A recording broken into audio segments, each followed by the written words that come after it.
मुंबई का एक व्यस्त चौराहा। शाम के 5 बज रहे थे। सूरज ढल रहा था, लेकिन ट्रैफिक की रफ्तार अभी भी तेज थी। हॉर्न की आवाजें, ब्रेक की चीख और लोगों की भीड़, ये शहर कभी थमता नहीं था। ट्रैफिक पुलिस का एक छोटा सा कियोस्क सड़क के किनारे खड़ा था।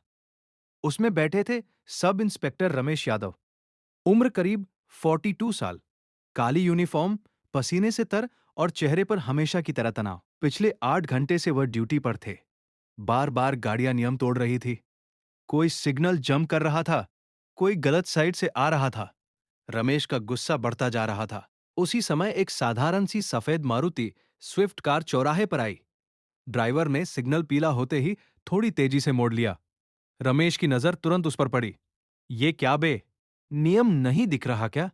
उन्होंने सीटी बजाई और हाथ उठाकर कार रोकने का इशारा किया। कार रुक गई। अंदर से एक व्यक्ति उतरा। उम्र करीब 48 टू 50 साल। साधारण सा सफेद शर्ट और ब्लैक पैंट। कद मध्यम। शरीर फिट लेकिन दिखने में बिल्कुल आम इंसान जैसा। चेहरे पर कोई घमंड नहीं, बस शांति। आंखों में एक अजीब सी गहराई थी। रमेश भड़क गए। क्या भाई साहब, पीला सिग्नल देखा नहीं? ट्रैफिक नियम तोड़ रहे हो? मुंबई में सब कुछ अपना समझ रखा है क्या? मेजर, जिनका नाम था मेजर विक्रम सिंह, शांति से खड़े रहे। उन्होंने नम्रता से कहा, सॉरी ऑफिसर, जल्दी में था, अगली बार ध्यान रखूंगा। रमेश को यह जवाब और भी चुभा। उन्होंने सोचा, ये साधारण सा आदमी उन्हें सिखा रहा है। उन्होंने आगे बढ़कर मेजर के कंधे पर हाथ रखा और जोर से धक्का दिया। सॉरी बोलने से काम नहीं चलेगा। चालान काटूं या थाने चले? मेजर फिर भी चुप रहे। उन्होंने बस सिर हिलाया। रमेश का गुस्सा अब चरम पर था। उन्होंने हाथ उठाया और मेजर के गाल पर जोरदार थप्पड़ जड़ दिया। चुप्पी साधे खड़ा है, जवाब दे। थप्पड़ की आवाज चौराहे पर गूंज गई। कुछ लोग रुक गए। कारों से सिर बाहर निकलने लगे। मेजर का गाल लाल हो गया, लेकिन उनके चेहरे पर कोई क्रोध नहीं आया। उन्होंने बस आंखें बंद की, एक गहरी सांस ली और फिर शांति से बोले, अगर चालान है तो काट दीजिए। मैं नियम तोड़ा है, सजा स्वीकार है। रमेश हैरान रह गए। आमतौर पर लोग गाली देते, बहस करते या घूस देने की कोशिश करते, लेकिन यह आदमी बस चुप। रमेश ने चालान काटा, 2000 रुपए का, और कार का नंबर नोट किया। मेजर ने बिना एक शब्द बोले पैसे दिए, रसीद ली और कार में बैठकर चले गए। रमेश ने अपने सहयोगी को कहा, देखा, आजकल के लोग कितने कायर हो गए हैं। एक थप्पड़ पड़ गया और चुप्पी साध ली। लेकिन कहानी यही खत्म नहीं हुई। रात को थाने में बैठे रमेश और उनके साथी चाय पी रहे थे। एक कांस्टेबल ने मोबाइल पर कुछ देखा और अचानक चिल्लाया, सर, ये तो वही है। कौन? रमेश ने पूछा। कांस्टेबल ने फोन रमेश को थमाया। स्क्रीन पर एक पुरानी तस्वीर थी, कारगिल युद्ध की। बर्फीली चोटियों पर भारतीय सैनिक और बीच में एक ऑफिसर, जिनका चेहरा आज शाम वाले व्यक्ति से बिल्कुल मिलता था।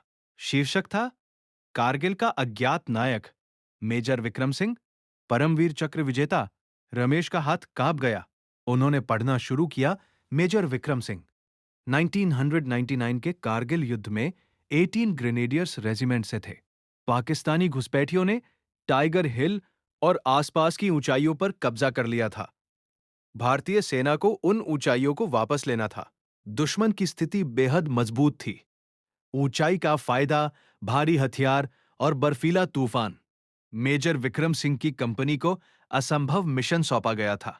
वे 18 जून की रात को चढ़ाई पर निकले। दुश्मन की मशीन गन गड़गड़ा रही थी। कई जवान शहीद हो चुके थे। मेजर सिंह खुद घायल हो गए थे। एक गोली बाह में लगी थी, लेकिन उन्होंने कमांड नहीं छोड़ी। उन्होंने अपने जवानों से कहा था, मैं दुश्मन से नहीं डरता, मैं भारत का जवान हूं। उन्होंने अकेले ही एक बंकर पर हमला किया, हैंड ग्रेनेड फेंके, दुश्मन के 2 सैनिकों को मार गिराया और मशीन गन पोजीशन पर कब्जा कर लिया। इस कार्रवाई में उन्होंने 8 पाकिस्तानी सैनिकों को मार गिराया और अपनी कंपनी को आगे बढ़ने का रास्ता बनाया। लेकिन इस दौरान उन्हें भारी चोटें आई। फिर भी उन्होंने तब तक लड़ाई नहीं छोड़ी जब तक लक्ष्य हासिल नहीं हो गया। उनकी बहादुरी के लिए उन्हें परम वीर चक्र, भारत का सर्वोच्च वीरता पुरस्कार, मिलाया गया। राष्ट्रपति ने उन्हें सम्मानित किया। लेकिन मेजर विक्रम सिंह ने कभी मीडिया में अपनी कहानी नहीं बेची। उन्होंने रिटायरमेंट के बाद साधारण जीवन जीना चुना। मुंबई में रहते थे, एक छोटी सी एनजीओ चलाते थे, जिसमें वे युद्ध में घायल जवानों और उनके परिवारों की मदद करते थे। कोई घमंड नहीं, कोई दिखावा नहीं। रमेश यादव का चेहरा सफेद पड़ गया। उनके हाथ से चाय का कप गिरते गिरते बचा। मैंने मैंने परमवीर चक्र विजेता को थप्पड़ मार दिया। थाने में सन्नाटा छा गया। सब इंस्पेक्टर रमेश यादव, जो आज तक किसी भी बड़े आदमी को नहीं मानते थे, आज खुद को सबसे छोटा महसूस कर रहे थे। उसी रात रमेश ने अपने सीनियर ऑफिसर को फोन किया। सुबह होते होते पूरा थाना हिल गया। डीसीपी तक खबर पहुंच गई। बी अगले दिन सुबह 3 बजे पूरा थाना तैयार था। रमेश यादव ने अपनी यूनिफॉर्म दुरुस्त की, लेकिन उनके चेहरे पर पसीना था। वे जानते थे आज उन्हें माफी मांगनी पड़ेगी। मेजर विक्रम सिंह को फोन किया गया। उन्होंने पहले मना किया, कोई बात नहीं, छोटी सी बात है। लेकिन जब थाने से बार बार अनुरोध किया गया तो वे आ गए। जब उनकी कार थाने के गेट पर रुकी तो पूरा स्टाफ लाइन में खड़ा था। डीसीपी साहब खुद आगे आए। मेजर सिंह उतरे तो सबने सैल्यूट किया।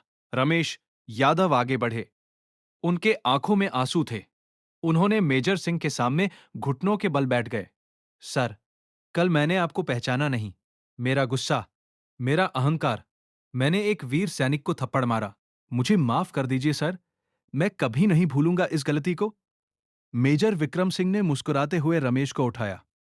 उठिए इंस्पेक्टर साहब, आपने अपना कर्तव्य किया। ट्रैफिक नियम सबके लिए हैं।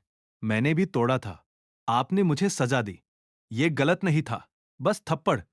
वो गुस्से में हो गया। इंसान हूं, गलती हो जाती है।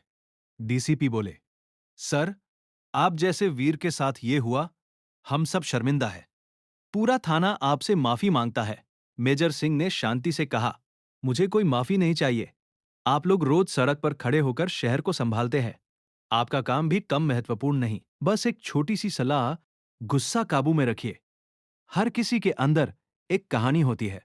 हो सकता है सामने वाला कोई सिपाही हो, कोई डॉक्टर हो, या कोई आम आदमी जो अपना कर्तव्य निभा रहा हो। फिर उन्होंने थाने के सभी जवानों से हाथ मिलाया। एक एक कांस्टेबल से बात की। किसी से पूछा, बच्चे कैसे हैं? किसी से ड्यूटी कितनी लंबी होती है? थाने का माहौल बदल गया था। जो लोग कल तक सिर्फ चालान काटने और गुस्सा दिखाने वाले थे, आज वे एक सच्चे वीर के सामने सिर झुकाए खड़े थे। रमेश यादव ने बाद में अपने सहयोगियों से कहा, मैंने सोचा था ये कायर है क्योंकि चुप रहा, लेकिन असली बहादुरी तो चुप रहने में है। जब दुश्मन की गोलियां बरस रही हों, तब लड़ना बहादुरी है। लेकिन जब अपना ही देशवासी गलती करे, तब चुप रहकर सम्मान बनाए रखना, ये उससे भी बड़ी बहादुरी है। कुछ दिनों बाद मेजर विक्रम सिंह की कहानी स्थानीय अखबारों में छपी। लोग भावुक हो गए। सोशल मीडिया पर पोस्ट वायरल हुए। सच्चा वीर कभी जवाब नहीं देता, उसका सम्मान खुद बोलता है। मेजर सिंह आज भी वैसे ही साधारण जीवन जी रहे हैं। कभी कभी स्कूलों में जाते हैं और बच्चों को बताते हैं देश के लिए लड़ना जरूरी है, लेकिन रोजमर्रा की जिंदगी में भी छोटे छोटे कर्तव्यों को निभाना उतना ही जरूरी है। गुस्सा मत करो, सम्मान दो। रमेश यादव अब ट्रैफिक ड्यूटी पर उतना गुस्सा नहीं दिखाते। हर बार जब कोई गाड़ी नियम तोड़ती है, वे पहले शांति से समझाते हैं और मन ही मन सोचते हैं, कौन जानता है यह ड्राइवर कोई वीर तो नहीं। इस कहानी से हमें सीख मिलती है कि सच्चा वीर कभी अपनी वीरता का ढिंढोरा नहीं पीटता। वह चुप रहता है क्योंकि उसे पता होता है कि उसका कार्य खुद उसका सम्मान करता है। गुस्से में हम अक्सर दूसरों को छोटा समझ लेते हैं, लेकिन हर इंसान के अंदर एक कहानी होती है। हो सकता है वो कोई सैनिक हो, कोई शिक्षक हो, या कोई आम इंसान जो बिना किसी तमाशे के अपना फर्ज निभा रहा हो। सम्मान कभी जबरदस्ती नहीं मिलता, वो कमाया जाता है, चुपचाप, बिना शोर के। जय हिंद, जय भारत। ऐसी ही कहानी सुनने के लिए चैनल सब्सक्राइब करें।